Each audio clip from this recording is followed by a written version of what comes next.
নমস্কার এবং এই অধিবেশনে স্বাগত জানাই। একজন ভালো প্রশিক্ষকরা অবশ্যই বেশ কিছু ত্রুটি সম্পর্কে সচেতন হতে হবে, যা শিক্ষা প্রক্রিয়াকে প্রভাবিত করতে পারে। প্রশিক্ষকরা এর বিশ্বাসযোগ্যতা এবং সুনাম বাড়াতে এই ত্রুটিগুলি অবশ্যই বুঝতে হবে এবং এড়িয়ে চলতে হবে। উদ্দেশ্য: এই সেশনের শেষে আপনি সক্ষম হবেন সাধারণ ত্রুটির তালিকা করতে যা নির্দেশনায় প্রভাব ফেলে, আত্মসচেতনতা, উন্নয়ন সংক্রান্ত ব্যক্তিত্ব ত্রুটি চিহ্নিতকরণে, কার্যকরী প্রস্তুতি, উপস্থাপন ও মূল্যায়ন পদ্ধতিতে দক্ষ হতে, ইতিবাচক পারস্পরিক সম্পর্ক তৈরি করতে। ইনস্ট্রাক্টর প্রশিক্ষার্থী হরি এসেছে মাস্টার ট্রেনার ড্যানিয়েলের সঙ্গে সাক্ষাৎ করতে।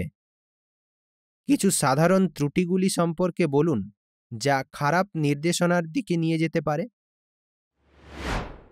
কার্যকরী হতে নির্দেশকের উচিত পরিচিত ত্রুটিগুলি স্পষ্ট করে বুঝিয়ে দেওয়া, যেমন ব্যক্তিত্বের ত্রুটি, অপর্যাপ্ত প্রস্তুতি, অনুপযুক্ত উপস্থাপন পদ্ধতি, ভুলে ভরা মূল্যায়ন প্রক্রিয়া এবং পারস্পরিক সম্পর্কে অপর্যাপ্ত নজর। এখন এসব ত্রুটির বিস্তারিত বিবরণের দিকে তাকানো যাক। প্রথমে আমরা ব্যক্তিত্বজনিত আলোচনা করব, যা প্রশিক্ষকরা প্রদর্শন করতে পারেন। এগুলি সম্পর্কে সচেতন হওয়া অত্যন্ত গুরুত্বপূর্ণ, কারণ এগুলি শেখার অভিজ্ঞতার উপর উল্লেখযোগ্য প্রভাব ফেলতে পারে। নির্দেশকের উচিত নিম্নোক্ত বিষয় শিক্ষাদানের সময় পরিহার করা: স্নায়ুচাপ। শ্রেণীকক্ষে স্নায়ুচাপ দেখালে সেটা নির্দেশনার কার্যকারিতায় প্রভাব ফেলতে পারে, উপরন্তু এটা শিক্ষার্থীদের মধ্যে খারাপ দৃষ্টান্ত স্থাপন করতে পারে। এখন এর ত্রুটির দিকটা দেখা যাক। নির্দেশকের উচিত সামনে শান্ত ও আত্মবিশ্বাসী থাকা কার্যকরী নির্দেশনার জন্য। এই সঙ্গে এটি শিক্ষার্থীদের মধ্যে উন্নততর প্রকাশ সৃষ্টি করবে। অনাবশ্যক ক্রিয়াকলাপ। শিক্ষাদানের সময় অনাবশ্যক ক্রিয়াকলাপ শিক্ষণ প্রক্রিয়ায় বিচ্যুতি ঘটাতে পারে। এই সঙ্গে শিক্ষার্থীদের কাছে আপনি হয়ে উঠবেন হাসির পাত্র। এই দুর্বলতার দিকে নয়। অনাবশ্যক ক্রিয়াকলাপ থেকে দূরে থাকুন। কার্যকরীভাবে উপযুক্ত ভঙ্গিমা প্রকাশ করুন একমাত্র যখন দরকার। শিক্ষাদান প্রক্রিয়ায় মনোযোগ ও পেশাদারী দৃষ্টিভঙ্গি বজায় রাখতে সাহায্য করে। খারাপ আচরণ। অনুপযুক্ত ও অপেশাদারী ব্যবহার ও আচরণ প্রদর্শন কার্যকরী শিক্ষাদান ব্যাহত করে। এটি নেতিবাচক শিক্ষণ পরিবেশ গড়ে তুলতে পারে এবং পড়ুয়াদের জড়িয়ে নেওয়ার কাজটা দূর করে দেবে। এর পরিবর্তে পেশাদারিত্ব বজায় রাখলে নির্দেশকদের সুনাম বৃদ্ধি হয়, কার্যকরী শিক্ষণের জন্য একটি ইতিবাচক পরিবেশ তৈরি হয় এবং পড়ুয়াদের মাঝে আস্থা গঠিত হয়। অতিরিক্ত আত্মবিশ্বাসী হলে সেটা আগ্রাসী আচরণে চলে যেতে পারে এবং শিক্ষার্থীদের সঙ্গে কার্যকরী যোগাযোগে প্রভাব ফেলতে পারে। অন্যদিকে নির্দেশকের উচিত শিক্ষার্থীদের জন্য একটি ইতিবাচক পরিবেশ গড়ে তোলা, যাতে তারা খোলা মনে তাদের সংশয় ও অনুসন্ধান স্পষ্ট করতে পারে। উৎসাহ বা আকাঙ্ক্ষায় ঘাটতি। যদি নির্দেশক এই পেশায় আগ্রহী না হয়, এটা শিক্ষার্থীদের ওপরও নেতিবাচকভাবে প্রভাব ফেলে। এর ফলে শিক্ষণে জড়িত হতে চায় না। এর অন্যদিকে নির্দেশকদের উচিত সর্বদা বিষয়বস্তুতে প্রকৃত আগ্রহ বজায় রাখা এবং কার্যকরীভাবে জ্ঞান বিতরণ করা। মানসিক সতর্কতার অভাব। মানসিক সতর্কতার অভাব থাকলে সেটা শিক্ষাদান প্রক্রিয়ায় প্রভাব ফেলে এবং এটা অবশ্যই ঠিক করতে হবে। আসুন এর সমাধানের দিকে তাকাই। নির্দেশককে অতি অবশ্যই পূর্ণ মনোযোগ দিতে হবে যখন ধারণা প্রদান করছেন এবং বিচ্যুত হলে চলবে না। উৎসাহ সৃষ্টিতে অক্ষমতা। মধ্যে কার্যকরীভাবে উৎসাহ সৃষ্টি করার অক্ষমতা অকার্যকরী শিক্ষণে নিয়ে যায়। অন্যদিকে কার্যকরী উৎসাহ সৃষ্টির কৌশল প্রশিক্ষার্থীদের জড়িত করে রাখে শিক্ষণ প্রক্রিয়ায় আগাগোড়া। এটি আমার চোখ খুলে দিল। আমি এখন দেখতে পাচ্ছি যে কিভাবে এই ব্যক্তিত্বজনিত ত্রুটিগুলি শেখার পরিবেশকে প্রভাবিত করতে পারে। আমি এটা শুনে খুশি। এখন আমরা এগোনোর আগে দিতে চাই যে এই ত্রুটিগুলিকে স্বীকার করা এবং প্রশিক্ষক হিসাবে নিজেদেরকে উন্নত করার জন্য সক্রিয়ভাবে কাজ করা গুরুত্বপূর্ণ। এরপর আমরা অপর্যাপ্ত প্রস্তুতি নিয়ে আলোচনা করব। এই সাধারণ সমস্যাটি নির্দেশনার মানের উপর উল্লেখযোগ্য প্রভাব ফেলতে পারে। নির্দেশনায় যেসব পরিচিত ভুল হয় তার ভেতরে রয়েছে অপর্যাপ্ত সিলেবাস বিশ্লেষণ।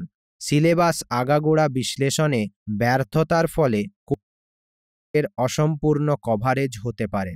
এই ত্রুটি ঠিক করার উপায়: নির্দেশনার আগে সিলেবাসের সম্পূর্ণ বিশ্লেষণ একটি নির্দিষ্ট লক্ষ্য সময়ে সমস্ত প্রয়োজনীয় অংশ কভারে সাহায্য করে।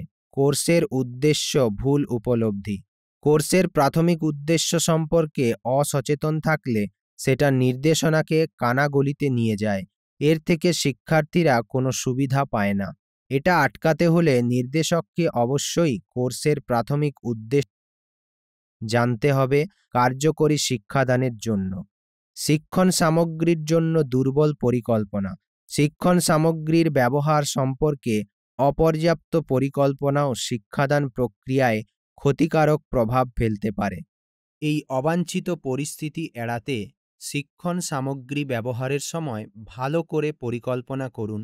নিশ্চিত করুন সেগুলি পাঠের বিষয়বস্তুর সঙ্গে বাধাহীনভাবে একই সারিতে রয়েছে এবং সামগ্রিক শিক্ষণ অভিজ্ঞতাকে বিচ্যুত করতে নয়, এগুলি সাহায্য করছে সেই অভিজ্ঞতা আরও গভীর করতে। বিষয় সম্পর্কে জ্ঞান অভাব: বিষয়বস্তু সম্পর্কে অপর্যাপ্ত বিশেষজ্ঞতা নির্দেশকের যোগ্যতা ও শিক্ষণ অভিজ্ঞতাকে ব্যাহত করতে পারে। এই ত্রুটি নিরসনে এটা নির্দেশকের জন্য অত্যন্ত গুরুত্বপূর্ণ যে শিক্ষার্থীদের যে বিষয় বোঝানো হচ্ছে সেই সম্পর্কে নির্দেশকের থাকা দরকার। অপ্রাসঙ্গিক নির্দেশনা মেটেরিয়াল: অপ্রাসঙ্গিক লিখিত মেটেরিয়াল প্রদান করলে সেটা শিক্ষার্থীদের বিভ্রান্ত করে এবং বিদ্যায়তনিক মূল্য থেকে বিচ্যুত করে। এর পরিবর্তে ব্যবহার করুন একমাত্র প্রাসঙ্গিক মেটেরিয়াল কোর্সের প্রাথমিক উদ্দেশ্য পূরণের জন্য। অকার্যকরী প্রশিক্ষার্থী জড়িতকরণ: একঘেয়ে দীর্ঘ ভাষণ শিক্ষণ কার্যকরী ও ব্যাহত। একে আরও কার্যকরী করতে নির্দেশকের উচিত শিক্ষণ প্রক্রিয়ায় শিক্ষার্থীদের জড়িত করার পদ্ধতি সঠিকভাবে সংগঠিত করা। এটি আকর্ষণীয়। আমি এই কৌশল প্রয়োগ করতে আগ্রহী। আমাদের একটি মহান মনোভাব মনে রাখবেন, প্রস্তুতি এককালীন প্রচেষ্টা নয়। আমাদের প্রশিক্ষণার্থীদের জন্য শেখার সেরা অভিজ্ঞতা প্রদান করার জন্য এটি একটি চলমান প্রতিশ্রুতি। এরপর আমরা উপস্থাপনা পদ্ধতি নিয়ে আলোচনা করব। আমরা যা করি কার্য না তার মূলে থাকে এবং উপস্থাপনা করার সময় কি করা উচিত নয় সে সম্পর্কে সচেতন হওয়া সমানভাবে গুরুত্বপূর্ণ। নির্দেশকের উচিত নিম্নোক্ত অকার্যকরী অনুশীলন থেকে দূরে থাকা: বেঠিক উপস্থাপন পদ্ধতি: উপযুক্ত ভূমিকা বা প্রেরণা ছাড়া কোনো বিষয় শুরু করলে সেটা বোঝাবুঝিতে প্রভাব ফেলে। কার্যকারিতার জন্য প্রসঙ্গ সম্পর্কে সংক্ষিপ্ত পরিচিত দিয়ে এর ফলে শিক্ষার্থীদের বিষয়টি বুঝতে আরও সুবিধা হবে। অনুপযুক্ত নির্দেশনা পদ্ধতি: শিক্ষাদান পদ্ধতি রূপে ডিকটেশন ব্যবহার করা, বিশেষ করে বৃত্তিমূলক প্রশিক্ষণে, সাধারণভাবে অকার্যকরী। অন্যদিকে প্রাসঙ্গিক ব্লকে তথ্যগুলি একত্র করুন এবং একে উদাহরণ সহযোগে আকর্ষণীয়ভাবে উপস্থাপন করুন। অপর্যাপ্ত প্রশ্ন করার কৌশল: উপযুক্ত প্রশ্ন করার পদ্ধতি ব্যর্থতা শিক্ষার্থীদের জড়িত করতে পারে না এবং এর ফলে না চাইতেও শিক্ষার্থীদের ওপর অতিরিক্ত চাপ পড়ে। এই ত্রুটি নিরসনে একগুচ্ছ বৈচিত্র্যমূলক প্রশ্ন কৌশল প্রণয়ন করুন এবং সেগুলি শিক্ষার্থীদের প্রয়োজন অনুযায়ী প্রয়োগ করুন। তাহলে এটি তাদের অংশগ্রহণে উৎসাহী করবে এবং জ্ঞান বাড়াবে। শিক্ষাদান বা প্রশিক্ষণ সামগ্রীর অনুপযুক্ত ব্যবহার: যখন বা প্রশিক্ষণ সামগ্রী কার্যকরীভাবে ব্যবহার করা না হয়, এটা যোগাযোগ ও কথাবার্তা হ্রাস করতে পারে, যার ফলে বিপরীত শিক্ষা ফলাফল আসে। এটা প্রতিহত করতে যে বিষয়টি পড়ানো হবে তার সাথে সঠিকভাবে সম্পৃক্ত এমন শিক্ষাদান সামগ্রী ব্যবহারের পরিকল্পনা করুন। অপর্যাপ্ত কণ্ঠস্বর নিয়ন্ত্রণ: বিষয়বস্তু উপস্থাপনের সময় চিৎকার বা বিড়বিড় করা শিক্ষণ চ্যুতি ঘটাতে পারে। এটি ঠিক করতে হলে নির্দেশককে কণ্ঠস্বর মধুর করতে হবে, যাতে এটা ঘরের আকারের সঙ্গে মানানসই হয় এবং উপস্থিত শিক্ষার্থীদের কাছে সুস্পষ্ট হয়। অপ্রাসঙ্গিক অ্যাসাইনমেন্ট প্রদান করলে এটা বিভ্রান্তি সৃষ্টি করবে এবং প্রশিক্ষণের কার্যকারিতা হ্রাস করবে। অন্যদিকে এমন কাজ প্রদান করা দরকার যা সরাসরি শিক্ষণ উদ্দেশ্যের সঙ্গে মানানসই এবং বাস্তব জগৎ প্রয়োগে স্পষ্টতা আনে, যা শেষ পর্যন্ত প্রশিক্ষণের কার্যকারিতা বৃদ্ধি করে। এই ইনসাইটগুলির জন্য আপনাকে ধন্যবাদ। আমি এগুলি মাথায় রাখব এবং আমার প্রশিক্ষকগণ সেশনে এগুলি এড়ানোর জন্য কাজ করব। আপনাকে স্বাগত জানাই। শুধু মনে রাখবেন যে কার্যকর উপস্থাপনার জন্য অনুশীলন এবং ক্রমাগত উন্নতি লাগে। আসুন আরেকটি গুরুত্বপূর্ণ দিক সম্পর্কে কথা বলি, মূল্যায়ন প্রক্রিয়া। আমরা এই প্রক্রিয়া সংক্রান্ত কিছু সাধারণ এবং ত্রুটি নিয়ে আলোচনা করব। মূল্যায়ন প্রক্রিয়ায় নির্দেশকের উচিত নিম্নোক্ত ত্রুটি এড়িয়ে চলা। অনুপযুক্ত মূল্যায়ন পদ্ধতি। পর্যালোচনার জন্য অনুপযুক্ত পদ্ধতি ব্যবহার শিক্ষার্থীর সক্ষমতা সম্পর্কে বেঠিক তথ্য দেয়, তাদের শিক্ষণ অগ্রগতি ও উন্নয়ন থমকে যাবে। এটি প্রতিহত করতে হলে উপযুক্ত মূল্যায়ন পদ্ধতি প্রয়োগ করতে হবে, যা শিক্ষণ উদ্দেশ্য ও ব্যক্তির প্রয়োজন সঙ্গে মানানসই করে। নিখুঁত মূল্যায়ন এবং শিক্ষণের বিকাশ সমর্থন করে। অস্বচ্ছ মূল্যায়ন ও পক্ষপাতিত্ব। অস্বচ্ছভাবে মূল্যায়ন পরিচালনা যা বিশেষ ব্যক্তিদের সুবিধা দেয়, মূল্যায়ন প্রক্রিয়ায় সংহতি বিপন্ন করে। এই ত্রুটি প্রতিহত করতে নির্দেশকের অবশ্যই নিশ্চিত করা উচিত স্বচ্ছ ও নিরপেক্ষ মূল্যায়ন। এটি মূল্যায়ন প্রক্রিয়ায় সংহতি সঠিক রাখে এবং সব ব্যক্তির জন্য সমান সুযোগ প্রদান করে।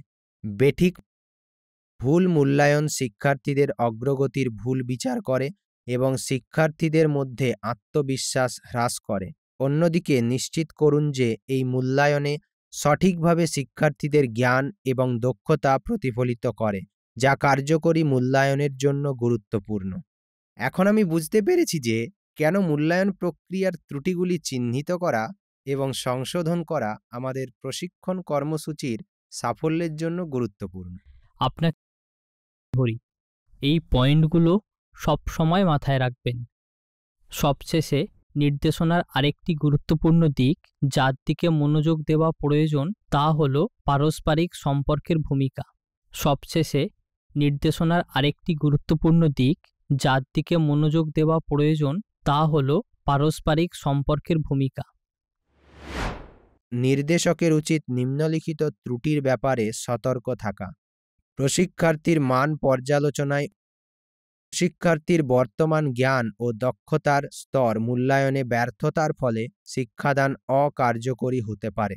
এবার এই ত্রুটি এড়াতে শিক্ষার্থীর জ্ঞানের স্তর বুঝতে হবে প্রাথমিক মূল্যায়নের মাধ্যমে, যা নির্দেশককে সঠিক পদক্ষেপ করতে সাহায্য করে। সক্ষমতা ও আঁকড়ে ধরে রাখার ক্ষমতা উপেক্ষা করা। শিক্ষার্থীর সামর্থ্য ও বিষয় বোঝার ক্ষমতা সঠিকভাবে পরিমাপ না করলে কার্যকরী প্রশিক্ষণে নিয়ে যায়। অন্যদিকে আদর্শ নির্দেশক অবশ্যই শিক্ষার্থীর দক্ষতা ও বিষয় উপলব্ধির ক্ষমতা মূল্যায়ন করবেন এবং প্রশিক্ষণ পদ্ধতির পরিকল্পনা করবেন কার্যকারিতা বৃদ্ধি করতে। বন্ধুত্বমূলক পরিবেশ গড়তে উপেক্ষা। চাপের পরিবেশে শিক্ষণ খুবই পরিশ্রমসাধ্য বিষয় হয়ে দাঁড়ায়। খোলামেলা যোগাযোগ বন্ধ করে এবং ইতিবাচক পড়ুয়া শিক্ষক সম্পর্ক উন্নয়নে বাধা দেয়। এটি প্রতিহত করতে একটি বন্ধুত্বমূলক ও সমর্থনমূলক সৃষ্টি করা কার্যকরী শিক্ষাদান ও জড়িতকরণের জন্য অপরিহার্য। পড়ুয়াদের উৎসাহ দিতে হবে তাদের চিন্তাভাবনা ও সংশয় খোলা মনে প্রকাশের জন্য। এই সাধারণ সমস্যাগুলি এড়াতে পারলে আপনি আরও কার্যকর প্রশিক্ষক হয়ে উঠবেন। আপনার প্রশিক্ষণার্থীদের জন্য একটি ইতিবাচক শিক্ষার অভিজ্ঞতা তৈরি করবেন। এই আলোচনাটি অবিশ্বাস্যভাবে সাহায্য করেছে। আমি আমার শিক্ষায় এই নীতিগুলি প্রয়োগ করতে আগ্রহী। ধন্যবাদ জানাই স্যার। এখানেই আমাদের এই সেশনের সমাপ্তি হচ্ছে।